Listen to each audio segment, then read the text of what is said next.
Hi there, my name is Tom, and me and my colleague Joe are going to be introducing you to a few exciting and fun things you can do with pieces of paper. So when you're in your children's or youth work, there's little activities and little games you can play using just pieces of paper to hopefully have a whole load of fun. Here they are. I'm going to show you two things that you can make out of one piece of paper. And this is a great thing that you can do if you've got 5 minutes left at the end of a session.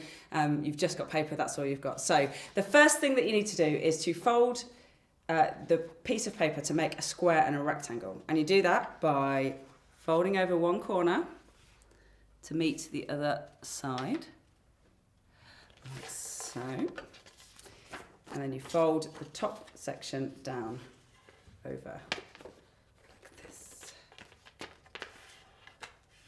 And then if you've got scissors, you can chop that off. If not, it will rip. I'm hoping this is going to rip nicely for me.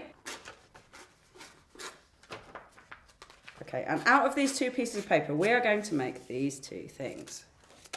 Oh, a frog and a cup. So let's do the cup first because that's the easiest. So with your square bit of paper, leave it as it is in a triangle form. Take the bottom corner and you're going to take it up to meet the other side, like so.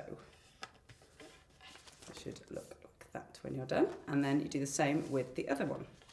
Take it up to meet the other side.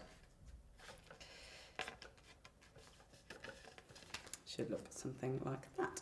And then, very simply, all you do then is pull apart the top two bits of paper and fold them down over each side. And then you should have a little cup. Now, it does hold water, but not for very long, because obviously it's paper and it goes soggy.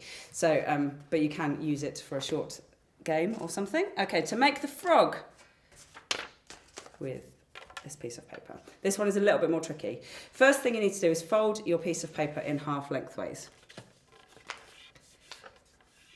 Once you can do this little bit of origami, it is a brilliant thing. I've made many of these frogs on trains to distract children who are screaming and all sorts. Then you want to take the top corner and fold it over to meet the other side,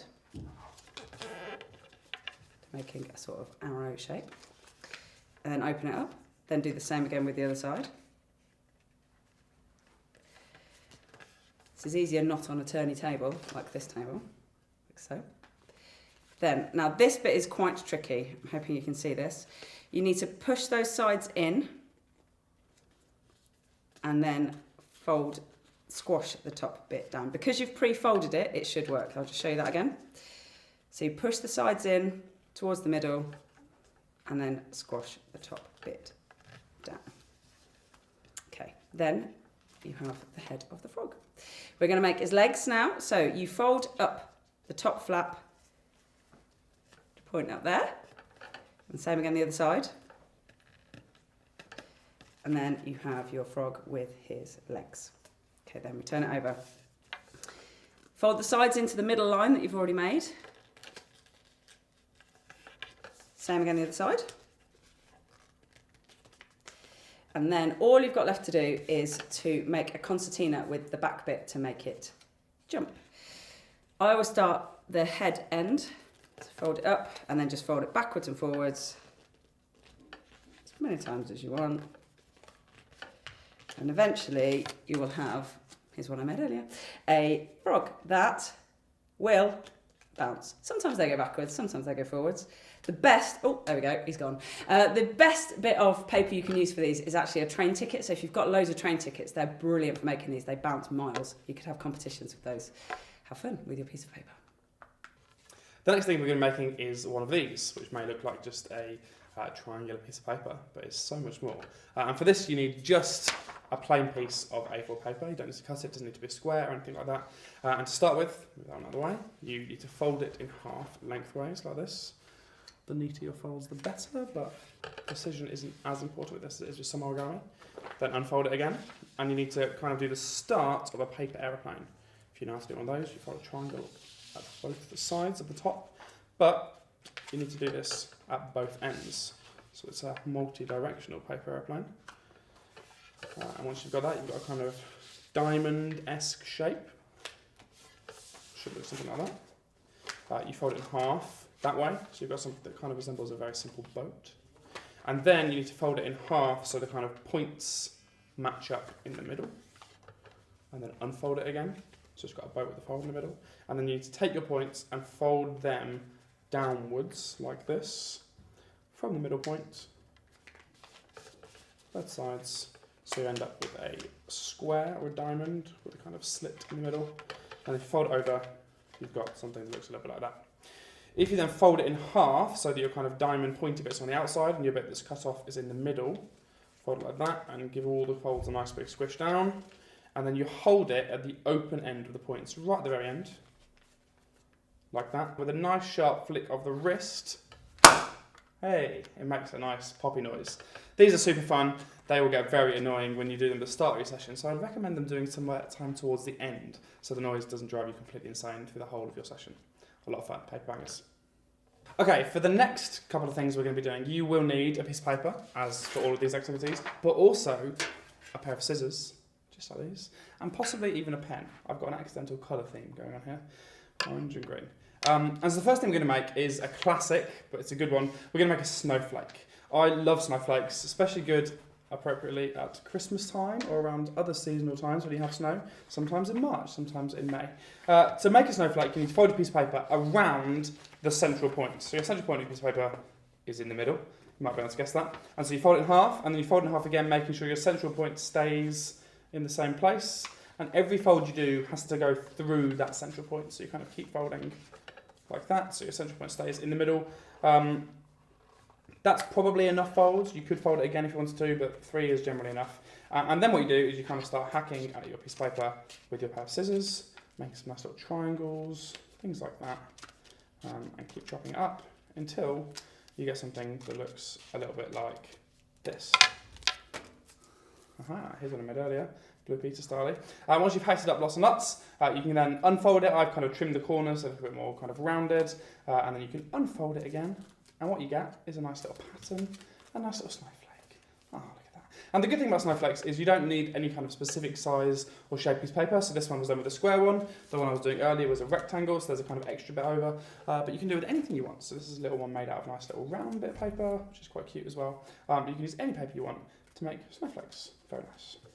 The next thing we're going to make is a bit of a challenge. So this is quite a good thing to kind of set as, for your children and young people, as a little challenge to do. And you give them a piece of paper and say they need to cut it or fold it or bend it or rip it in a way that means they, as a fully grown child, can walk through the piece of paper.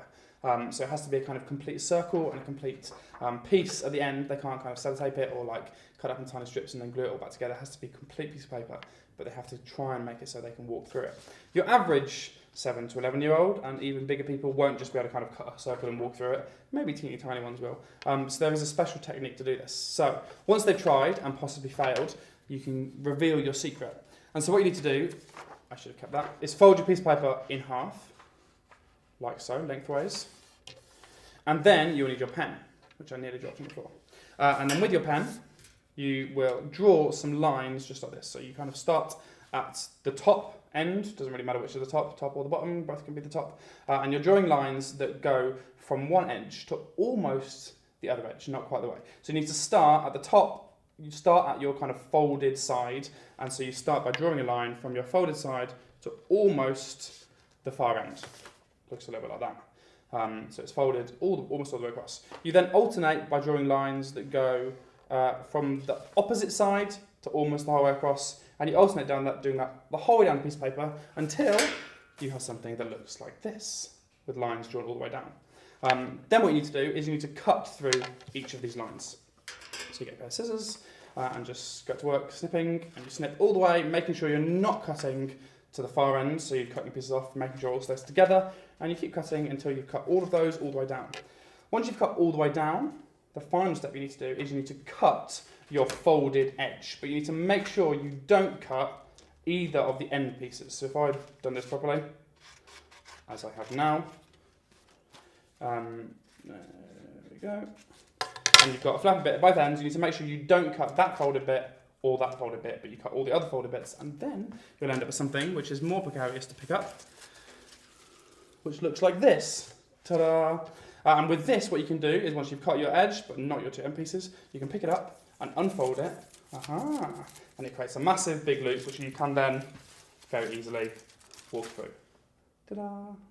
There is a very simple and quite cool game that you can play if you have enough paper for everybody to have 2 pieces of paper each. What you need to get the children to do is to take one of their pieces of paper. You ready, Tom? I'm ready, Joe. And roll it. Very simply. You can go either way. You can go lengthways if you want. I'm going to go lengthways. Okay, I feel like you may be at an advantage here with this game. Once it is rolled, they need to hold on to it so that it stays in a tube. With the other piece of paper, they need to position it on their hand, like so. I'm losing already. And the aim of the game is for them to use their stick one to get the piece of paper off the opponent's hand. Without, oh yeah. So you win if you manage to keep your piece of paper. It's a lot of fun with a lot of children all at once. It's just chaos. So a great game and easy to do.